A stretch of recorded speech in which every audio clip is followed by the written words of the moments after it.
Assalamualaikum warahmatullahi wabarakatuh. Salam jumpa dengan peserta Diklat Dasar CPNS gelombang 3 tahun 2019 di lingkungan Kementerian PRBP. Semangat selalu menyertai kalian, adik sekalian, untuk menyelesaikan seluruh rangkaian kegiatan Latsar CPNS. Kali ini saya bersama dua orang wideiswara sebagai narasumber dan sekaligus pengampu pada mata Diklat Akuntabilitas akan mengulas secara utuh overview materi akuntabilitas. Seperti apa akuntabilitas dan mengapa perlu bagi Anda sebagai calon pegawai negeri sipil? Mari saksikan diskusi kita bersama.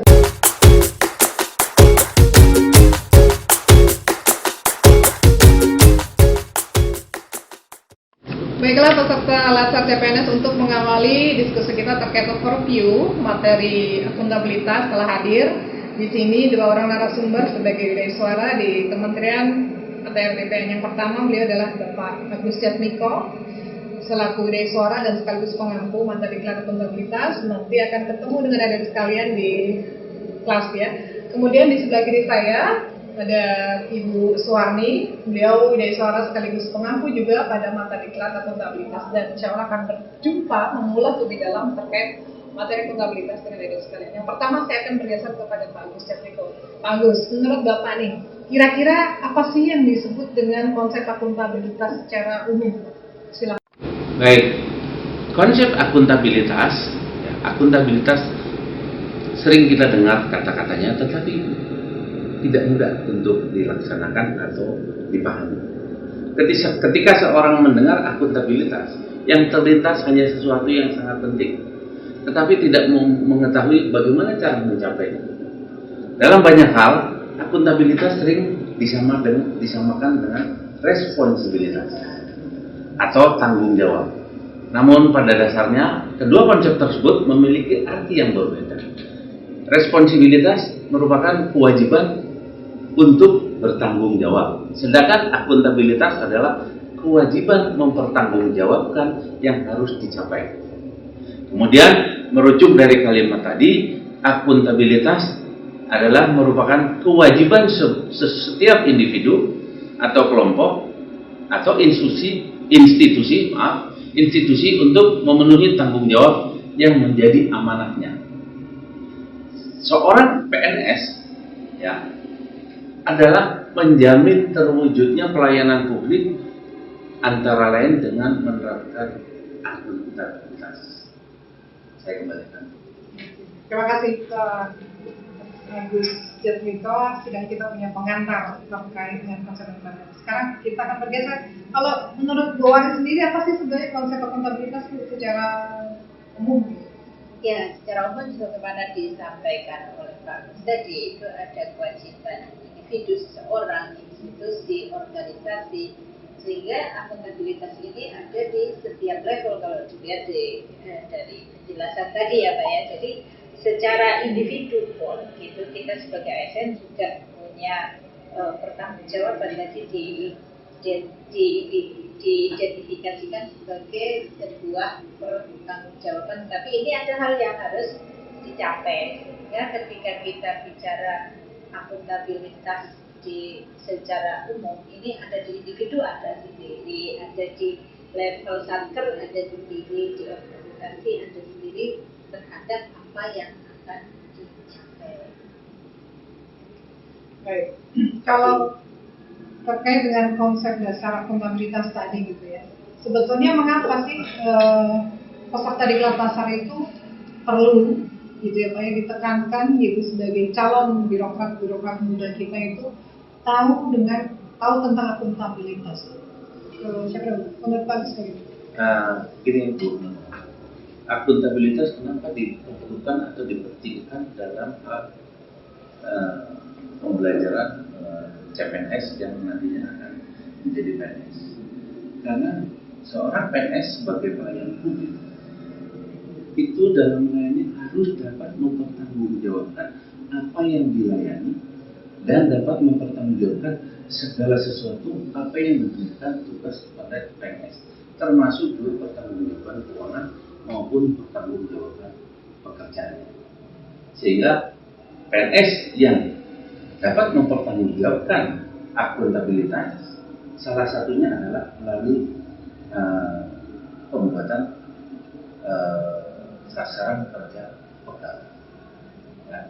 Jadi ada sesuatu yang akan dicapai tadi, menurut sehingga itu semua pegawai ini harus tahu akuntabilitas, karena tadi dijelaskan bahwa kita harus bisa mempertanggungjawabkan segala hal termasuk yang akan kita capai ini terkait dengan kegagalan atau keberhasilannya harus kita pertanggungjawabkan.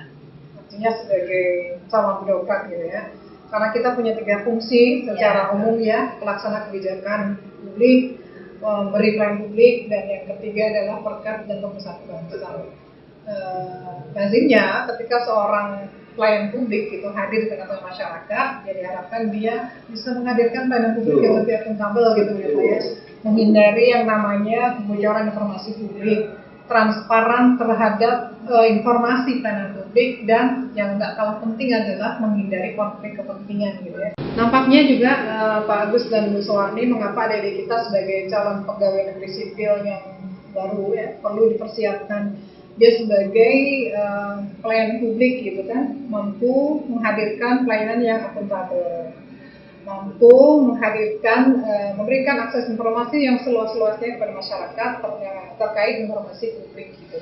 Kemudian yang harus dihindari adalah adik-adik ini berbenturan atau membenturkan diri barangkali terkait dengan konflik kepentingan, tidak bisa membedakan mana kepentingan pribadi, mana kepentingan institusi gitu ya, sehingga mereka jangan sampai terjebak atau tergiur gitu oleh hal-hal yang ditawarkan masyarakat secara finansial agar pelayanan yang diberikan bisa didahulukan dan sebagainya. Dan menjadi seorang pelayan publik yang akuntabel ini harus kita kuatkan ya. Baik, saya akan mengajak membahas selanjutnya terkait dengan aspek yang terdapat dalam akuntabilitas. Ke Bu Suwarni dulu. Menurut Ibu bagaimana sih sebetulnya aspek akuntabilitas di sini, Bu? Aspek akuntabilitas, tadi kan akuntabilitas sendiri kita definisikan sebagai pertanggungjawaban yang harus kita capai. Ketika kita mempertanggungjawabkan tentunya harus ada aspek-aspeknya. Di mana dalam pertanggungjawaban itu ada sebuah hubungan, ada yang harus mempertanggungjawabkan dan ada yang harus menerima pertanggungjawaban. Kemudian dari dua ada yang harus menerima dan memberi tadi tentunya harus ada laporan. Jadi akuntabilitas memerlukan laporan. Ya, pertama ada sebuah akuntabilitas adalah sebuah hubungan, kemudian akuntabilitas memerlukan laporan, kemudian akuntabilitas ini berorientasi pada hasil. Jadi hasilnya apa ketika kita melakukan sesuatu yang kita pertanggungjawabkan tadi. Kemudian akuntabilitas ini tentunya bisa untuk memperbaiki kinerja selanjutnya. Mungkin dari Pak Gus ada yang dilengkapi mengenai aspek-aspek tadi selain yang saya sebutkan, Pak. Saya kira yang disampaikan sama Bu Suwarni sudah cukup jelas. Ya. Sehingga mungkin yang perlu disampaikan adalah mungkin tingkatan akuntabilitas yang perlu disampaikan kepada CPNS pada level mana yang bersangkutan harus menempatkan level akuntabilitas. Ya, tapi mungkin saya tambahkan sedikit tadi ya. Tentunya dari sekian tadi akuntabilitas ini aspeknya adalah memerlukan konsekuensi ya. Ketika kita berhasil, ya harusnya kita dapat reward. Tapi ketika tidak berhasil, harusnya kita iya. Jadi akuntabilitasnya memerlukan konsekuensi di aspek-aspeknya. Boleh mungkin saya tambahkan? Iya, silakan. Memang akuntabilitas itu diperlukan di dalam instansi pemerintah, terutama dalam mempertanggungjawabkan apa yang dilaksanakan oleh pemerintah terkait dengan pelayanan kepada masyarakat. Tentunya pelayanan kepada masyarakat itu juga perlu adanya laporan, baik itu laporan secara tertulis kepada pemerintah, juga laporan baik tertulis maupun tidak tertulis kepada masyarakat, sehingga masyarakat paham atau mengetahui pelayanan yang dilaksanakan oleh instansi ini akan mempertanggungjawabkan. Salah satu contoh Itu contoh di salah satu kelurahan di DKI. Di dalam pelaksanaan pembangunan itu dari mulai sejak perencanaan sampai dengan pelaksanaan, bahkan sampai dengan pekerjaan itu telah diselesaikan, itu semua diumumkan di kelurahan, sehingga masyarakat yang datang ke kelurahan dia dapat melihat laporan apa yang sudah dipertanggungjawabkan oleh ASN sebagai pelayan Jadi ada masyarakat. keterbukaan informasi Ya. ya Pak ya, di dalam akuntabilitas ini juga ada keterbukaan informasi. Ya, sehingga apa? Hasilnya itu dapat diketahui oleh masyarakat. Jadi karena akuntabilitas ini merupakan kegiatan yang harus berorientasi kepada hasil, maka konsekuensinya kalau masyarakat kecewa terhadap pelaksanaan atau orientasi hasil dari ASN, maka masyarakat berhak untuk menyampaikan informasi kepada ya mungkin pimpinan atau mungkin kepada masyarakat langsung, berupa apa? Mungkin kontak, saran atau masukan untuk supaya lebih berorientasi kepada hasil. Ya, tapi ini Nah, untuk memperbaiki kinerjanya, ya, silakan Bu Puan. ya. Nyambung dengan Pak Agus tadi bahwa terakhir bahwa akuntabilitas ini berorientasi pada hasil, sehingga di dalam akuntabilitas ini juga harus dikenal dengan berbagai tingkat. Betul. Ya Pak itu. Jadi ada tingkatan-tingkatan yang terkandung di dalam akuntabilitas ini. Mungkin dari tingkatan-tingkatan tadi sudah sering kita jumpai dengan segitiga ya, Piramida. segitiga. Jadi dimulai dari yang terkecil ya Pak. Jadi menarik sekali ya kalau kita berbicara tentang tingkatan akuntabilitas yang bentuknya piramida ya. Adik-adik peserta didik syarat CPNS, ruh dari mata diklat akuntabilitas gitu ya. Jadi artinya akuntabilitas itu tidak hanya tanggung jawab mereka yang ada di tampuk pimpinan gitu ya, tapi kita, Anda sebagai bagian dari organisasi di level manapun punya tanggung jawab yang sama gitu. Kita akan mengulas itu ke Pak Agus lebih dahulu. Tapi kenapa menurut Bapak terkait piramida akuntabilitas? Mari kita lihat tingkatan akuntabilitas. Tingkatan akuntabilitas itu kita ibaratkan sebuah piramida Ya, tadi ya, yang Pak. mengerucut. Segitiga Kemudian mengerucut. dari tingkatan piramida tadi, yang paling bawah adalah akuntabilitas personal. Kemudian yang kedua adalah akuntabilitas individu. Kemudian yang ketiga akuntabilitas kelompok. Ya. Dan yang berikutnya ya akuntabilitas organisasi. Dan yang di pucuknya atau di pucuk yang paling tinggi mungkin Puncak ya, Pak. puncak Puncak dari dari akuntabilitas ya, itu adalah akuntabilitas stakeholder. Kemudian mari kita lihat akuntabilitas personal. Akuntabilitas personal itu merupakan nilai yang menjadikan sebagai bagian solusi bukan masalah. Jadi diri kita ini adalah bagian dari solusi. bukan dari Betul. masalah. Sehingga untuk menjadikan diri sebagai bagian solusi bukan masalah diperlukan sebuah kejujuran. Ya, selain itu integritas ya Pak ya. Integritas, kemudian moral dan etika. Kemudian untuk yang berikutnya ya kita akan masuk ke individu ya. Setelah kita mempunyai integritas yang baik, kita mempunyai etika moral yang baik, kita mempunyai kejujuran, maka kita bisa menginjak ke berikutnya, mengerucut sedikit ke akuntabilitas individu. Ketika akuntabilitas individu ini, kita sudah mulai ada implementasi apa yang akan kita lakukan atau sedang kita lakukan untuk menjadi yang baik tadi, yang menyelesaikan solusi tadi. Ya, ini jadi akan terus mengerucut ya Pak, setelah individu tentu masuk ke kelompok dulu. Ke kelompok. Ya. Jadi Akuntabilitas kelompok. Jadi dari individu-individu yang sudah punya niat, sudah melaksanakan tadi, ini bergabung dalam satu komunitas untuk menjadi satu kelompok, di mana adik-adik dan kita semua pasti sudah interaksi ya di dalam kantor. Mungkin di adik-adik yang CPNS ini sebagian sudah tergabung dengan kelompok di dalam tim PTSL ya. Jadi sudah tercermin bisa mengaplikasikan. Dibayangkan coba ketika dalam suatu tim PTSL gitu, dari landasan pertama akuntabilitas personal, kemudian individunya bagus, kemudian kelompoknya solid, otomatis organisasi ya berikutnya pasti menyumbangkan kontribusi yang luar biasa terhadap organisasi tersebut. Iya. Pekerjaan tuntas, hasilnya bisa dipertanggungjawabkan, terukur gitu. Jadi wujudnya terlihat gitu. Ya, kalau kita lihat organisasi contohnya seperti BPN ini. Dan yang terakhir tadi adalah tingkatan akuntabilitas tingkat organisasi. Akuntabilitas tingkat organisasi itu juga ditentukan oleh ini BPK Pak Opini BPK ya, melalui laporan kinerja akuntabilitas pemerintah. Kemudian yang untuk tingkatan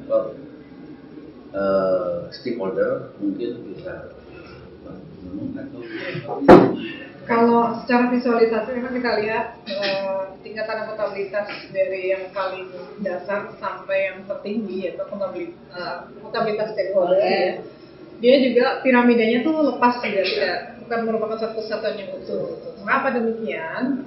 Karena memang stakeholder itu adalah orang-orang atau masyarakat yang menikmati atau yang kita berikan pelayanan terbaik gitu ya. Dan bagaimana kita bisa melakukan atau mengukur baik atau tidaknya kinerja dari pelayanan publik kita itu tergantung dari penilaian masyarakat gitu.